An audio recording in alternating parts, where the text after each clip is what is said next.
Hey everybody, welcome in to Dugout right here on our website. Yes, you actually get to see us, which I feel like that's a punishment, really. I kind of feel that way. Jim Davis, along with the Buckeye Boy, and we have a lot of things to get to today. First, a great win for the Rockies. We're shooting this on a Wednesday. Rockies with the 6-0 shutout of the Miami Marlins. Nolan Arenado does it again, another home run. Trevor Story with a 3-run shot. But Tyler Anderson, they can hold on to the wild card, and they can win that wild card game. They might be able to do a little damage. Tyler Anderson, that rotation could be a nice, hitting in a nice direction, and the offense finally picking up as we get close to the playoffs. But first things first, Buckeye, they've got to nail down the wild card. Yeah, absolutely, and that'll start today as we film this. They're a little bit before first pitch with the Marlins for the series finale there. Hopefully that one turns out like last night did. You mentioned the offense, 12 hits, everybody, all starting 8 got a hit. He grounded into 4 double plays as well, which a lot of people is going to say is a bad thing, but you got 12 hits, you scored 6 runs, and you had 4 times contact relating to 8 outs. So that's a lot of base runners, it's a lot of guys on base, and a little bit of bad luck. Those fall, it's much worse. Tyler Anderson faced 23 batters, got 21 outs. So that's a pretty good effort, and he's got a fresh arm, too, heading into the postseason. Yeah, offensively, they figured some things out.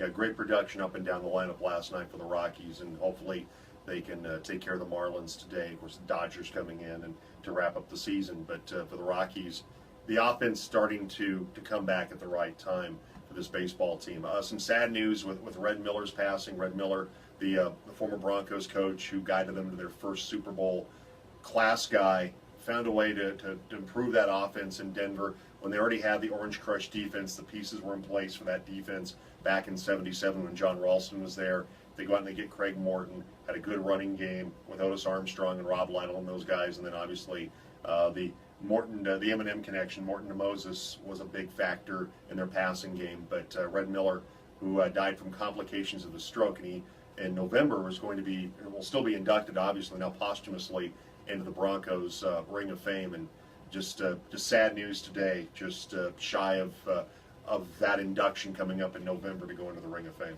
Yeah, and it still surprises me that it's really been this long. I mean, it's 40 years since that Super Bowl. 50-42 as a coach, playoff appearances in 3 of his 4 years. Kind of started a legacy for the Broncos of coach takes over, takes them to the Super Bowl in the first couple of years. He did that. Gary Kubiak did that. I think Mike Shanahan wasn't head coach for too long before they went to a Super Bowl, 2 Super Bowls. So, he's kind of the first in the lineage of Broncos coaches to have sustained postseason success. Yeah, first guy to get them to that first Super Bowl 77-78 season, and like I said, just unfortunate they could not honor Red Miller sooner with going into the Ring of Fame. Also, we have some big football games involving Valley teams this weekend. 8th-ranked Colorado Mesa, they go to take on 17th-ranked CSU Pueblo this Saturday. We'll have it on the Team Sports Network. Greg Wenzel and Tyler Franz with pregame at 1, kickoff at 2 from over in Pueblo.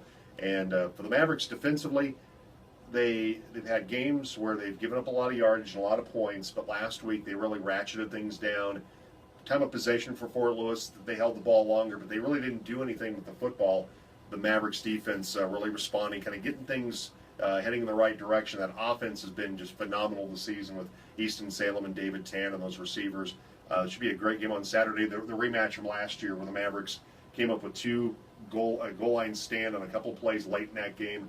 The Mavericks get the 1-point win, 20-19, and should be a great game on Saturday. Yeah, we talked to defensive back Antonio Clark this morning, Wednesday morning. You can hear that at theteam1340.com on the podcast, and he says that with the way the game ended last year, they have to go through them every year. CSU Pueblo is the team's rival.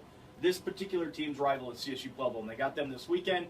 They're heading in off of what he feels is a pretty dominant performance against Fort Lewis, and they were waiting for that all season to get that dominant defensive performance, and it propels them against probably the toughest opponent left on their schedule. And then on Friday night on the Team Sports Network, Central goes to Montrose. Montrose had the bye week. Coming off the very convincing win against Grand Junction.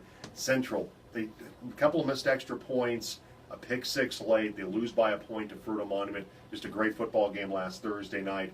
And Central, with some of those players that had been suspended, now back with this team that I think offensively they're as fast as anybody we've seen. Ryan Weller's playing well at the quarterback spot. They're getting great play from the running backs. That Central Montrose on Friday night on the team, that's going to be a great football game between two teams that are really a lot better than their records would lead you to believe. Yeah, and it's a game with a lot of heart. Both sides of the ball, both teams. Their records aren't as great as you'd think. They're better than their records indicate, I think. Both of them, Montrose at 2-2, Central at 1-3. Both teams are kind of undersized when it comes to a Grand Junction of Fruita, but they fight. They have heart. They fight. And Central, Sean Marsh talked about it. Their issues, special teams and penalties. They clean up both of those things up. They're probably sitting at 3-1 instead of 1-3, and it'll be an interesting game Friday down in Montrose. I get to make the road trip. You see my face right here. Max is going with me. You can't see him, but you may be able to hear his finger going back and forth across the microphone occasionally. So we are going to have that game. It's going to be fun. Yeah, 6 o'clock pregame, 7 o'clock kick this Friday. 100.1 FM in Montrose, 101.1 FM, 1340 here in the Valley. Sam Collins had a great year toting the rock for Brett Mertens as well at Montrose. And just a quick reminder, every Tuesday we pick our Pile Pigskin Picker, your chance to ultimately win that 50-inch TV from Rick Wagner, attorney at law on Main Street. Also a $125 gift card from Country Club Liquors on Rise and Drive. And get a chance to come in and pick with us every Friday. Details on that, Team One Day contract, all the stuff we have going on, podcasts, all of it at theteam1340.com. We'll see you next time.